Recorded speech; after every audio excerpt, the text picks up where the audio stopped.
they're all dead. I'm like, what do you mean? What do you mean they're all dead? Is it curable? What do you mean? This caught me completely off guard. Hi everyone, my name is Shandell and I'm a mom to two sets of twins. This video is about going to the fertility clinic for the first time to conceive the second set. The first set happened very easy, it was natural. However, conceiving the second set of twins with my boyfriend was quite difficult. So this video will be a story time about going to the fertility clinic for the first time and getting our diagnosis. In the video before this, I spoke about why we made the choice to go to the fertility clinic. I go into a lot of details, so if you haven't watched that video, make sure you pause this video, go watch that video, and then come back. To give you a fast rundown, we made a decision to go to a fertility clinic because we were trying for a year and I still was not getting pregnant. We both wanted a baby and it was not happening. Together we made a decision to go to a fertility clinic and find out what's wrong and to get help. I was stressed and depressed month after month, keep getting negative after negative after negative. I took so many pregnancy tests, all were negative. My period kept coming like clockwork. I'll take these ovulation strips. I got a whole big pack from Amazon. So I'll take these strips to see if we can do timed intercourse to make sure that we're getting it on the right date, and still nothing. It was always negative. Even though I already have a set of twins that were conceived naturally and quite spontaneously, I was so convinced that something was wrong with me. As time went on, my boyfriend said it could be him, but I was so convinced that yeah, something happened.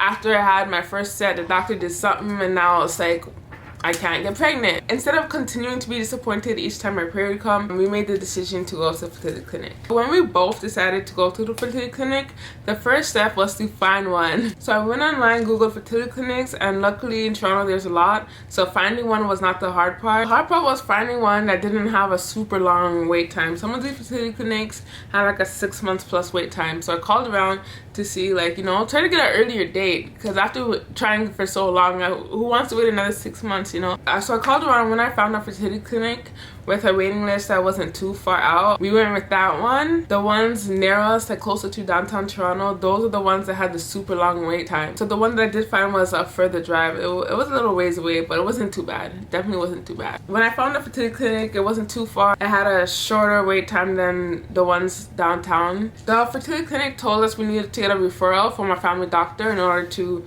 book the first appointment. So I was go to walk-in, so I contacted the walk-in clinic that I would go to, and they just asked me a few questions, mostly about how long I've been trying. And then so once I said we were trying for about a year, they usually recommend that you don't go to a fertility clinic unless you're trying for about a year. I read somewhere that if you're over a certain age, if the woman is over the age of 35, then 6 months. Don't quote me on that, but I've read it's a year. But if you're over a certain age, then if you're trying for 6 months, then you could get a referral, seek help. So the doctor sent the referral to the fertility clinic, and a little over a month later, I got a call from the fertility clinic to book our first appointment. So I was so excited to finally hear from them, because I thought the referral got lost or wasn't set. But yeah, a little over a month, we got the call. My boyfriend and I, we were quite happy because finally we're gonna get answers. We're gonna find out why am I not getting pregnant. The night before going to the clinic, as well as the morning of, I was nervous. I didn't know what to expect. I didn't have anyone who'd been to a fertility clinic that I could talk to personally. All I did was go online to blogs like What to Expect or Baby Center to see what other women's experiences was going there. And I'm definitely an overthinker. I have anxiety. My mind was everywhere. Who was gonna be there? I don't think I slept. It was just my nerves from not knowing really what to expect when I go there. So at the first appointment, we were given something called a fertility investigation package. In that package, it outlines some of the steps that will be taken as they investigate what is causing our infertility and our inability to conceive. I actually still have that package that they gave, so I'm gonna get it and I'm gonna read it to y'all. So I have the package. I'm not gonna read everything. I'm just gonna try to sum it up as much as possible. It says your physician will meet with you to explain which testings need to be done. When all recommended testing is completed, your physician will review the findings with you. He or she will decide the best treatment options for you based on these results. Each patient is different, and not all patients will require the same type of investigation. Most of these tests are covered by OHIP, the free healthcare in Ontario. For the female patient, it says, on day 1 of your next menstrual cycle, brackets the first day of full flow bleeding, please call our office to book the start of your cycle investigation, which includes cycle monitoring ultrasounds, The first ultrasound is done between the 2nd and 5th day of your cycle. You will need to have a full bladder, drink like 1 liter. Then there'll be more ultrasounds, which will be transvaginal. Those are so like uncomfortable. It didn't hurt, but just the fact that like you're busting it wide and they're putting a pole in your pom pom, like it just. I don't miss it. Like, yeah, I definitely don't miss it. Blood work. Every time that I went to the clinic, I did the blood work every single time. So that's the first step. That's all part of the cycle monitoring ultrasound. The another part of the investigation is called the Saline Sonohysterogram. Long story short, they basically told me like it's gonna check like the uterus and also make sure that the fallopian tubes are clear. It needs to be clear in order for the eggs to travel to implant into the uterus. So all this like things like I will stay up researching all of that. So it says the Saline Sonohysterogram is a test that helps evaluate the cavity of the uterus. During this physician administered test, a catheter is inserted through the cervix into the uterus.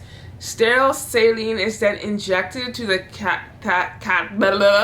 to help expand the uterine cavity. Transvaginal ultrasound is done at the same time. This is usually done between day 5 and 12 of your cycle according to your physician's indication. So we recommend taking a pain medication, Advil or Tylenol, 1 hour before the test. You may be asked to provide a urine sample to check for pregnancy prior to the procedure. You must have a signed consent for the saline sonohysterogram. Number 3, a nurse or physician will see you after each test to inform of their next steps. So that was for the female patient. So to start off, they do the cycle monitoring ultrasounds, the blood work, the sonohysterogram, which will help check the fallopian tubes and the uterus. For the male patient, it says semen analysis. They will have to have 2 to 6 days of abstinence as recommended by the World Health Organization. Appointments must be booked in advance, 24 hours prior to drop off. A detailed semen collection form must be completed. And if you cancel within 24 hours, you have to pay $50. So that's what for the male patient, they semen analysis. The female, they have to do the cycle monitoring ultrasounds and the sonohysterogram. So for both partners now, for the male and female, blood work and urine test. So I remember doing this basically the first time that we went there to check for STDs, measure our hormone levels, like all that. So yeah, the blood work checks for hormones. I'm not gonna read all, but it said follicle stimulating hormone, prolactin, progesterone, testosterone, and this is a bunch. If you're really interested, you can leave a comment or leave your email, whatever you want, and I'll share with you. Or make another video for those who want to know every single detail. Let me, if I have enough people that are interested in, I'll share everything. So for both of us, we have to do the blood work and urine test to check for all that, as well as his part of the investigation was to bring in his semen, and my part is to do the ultrasound and also check my tubes. So that was the beginning.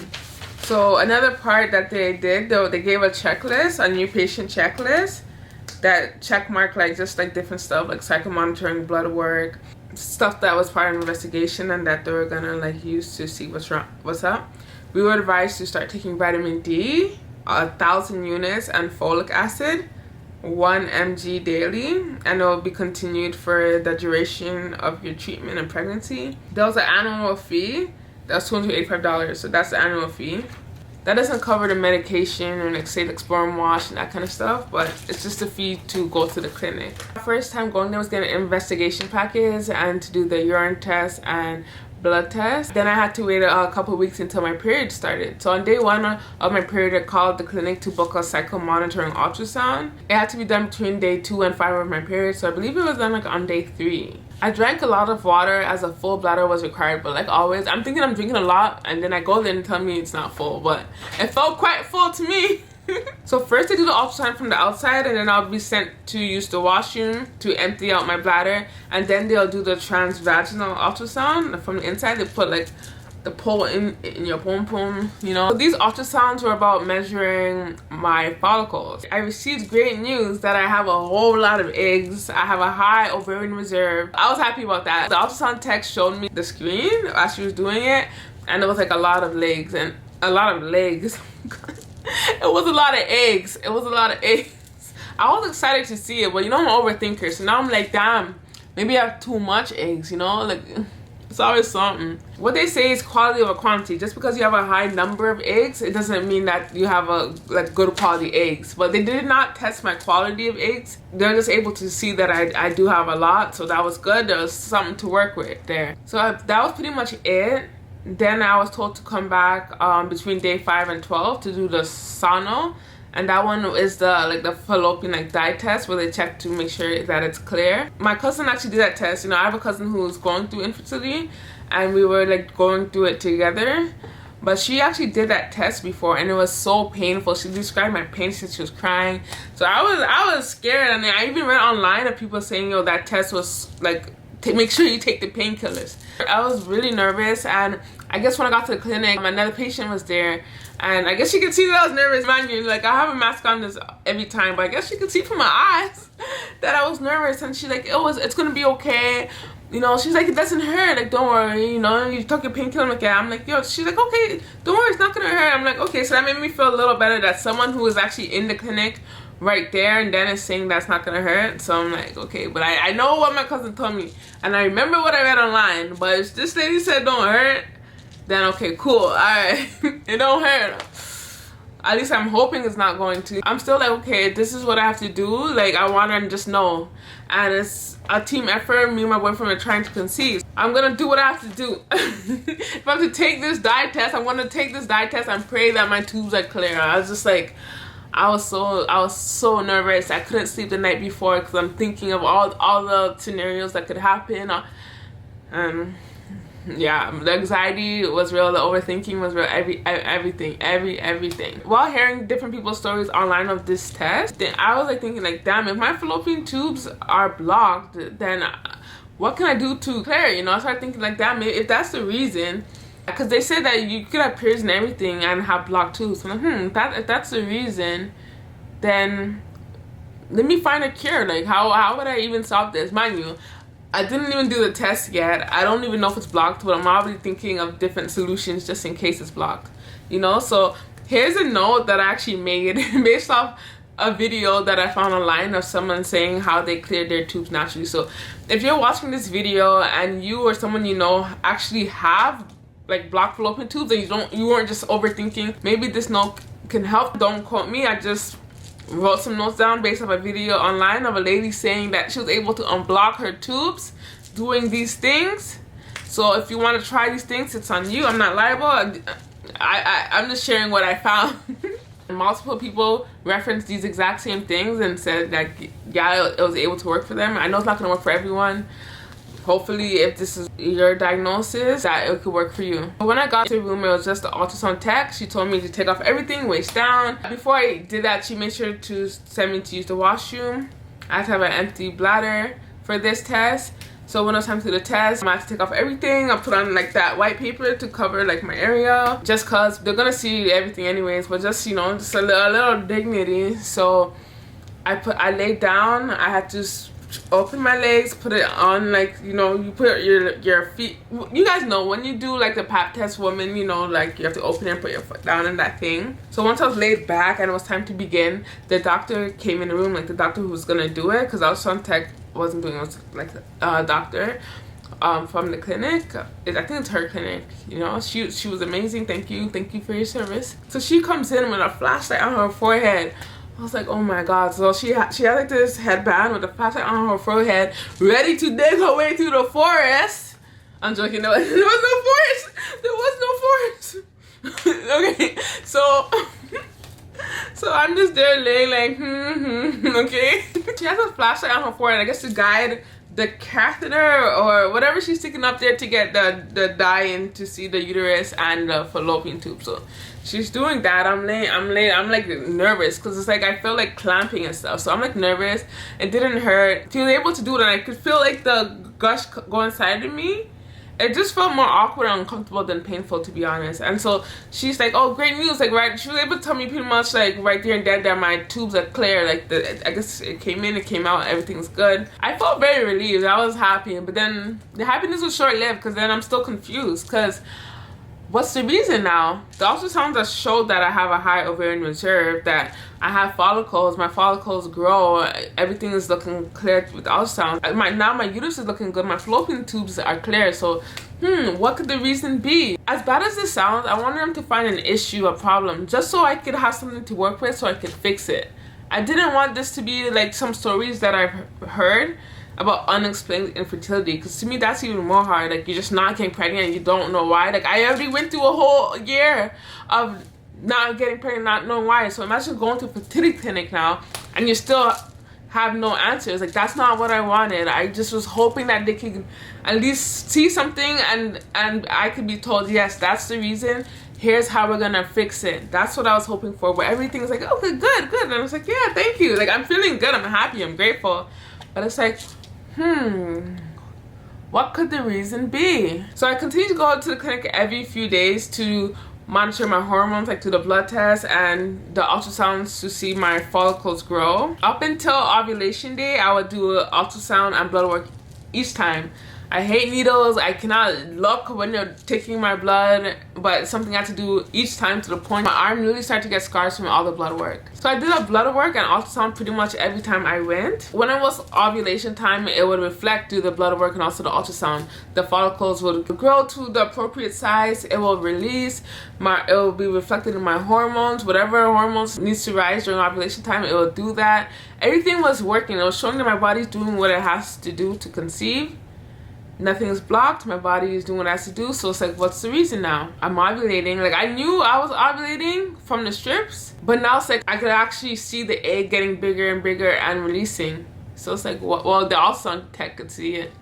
I'm being told that it's growing, so it was like, Still, I thought that it was me. Still, I thought that they're missing something. Like, they need to check for more. They need to check for more. Now, I cannot talk about my infertility journey without mentioning my boyfriend. As you know, you need both a good egg and healthy sperm to conceive.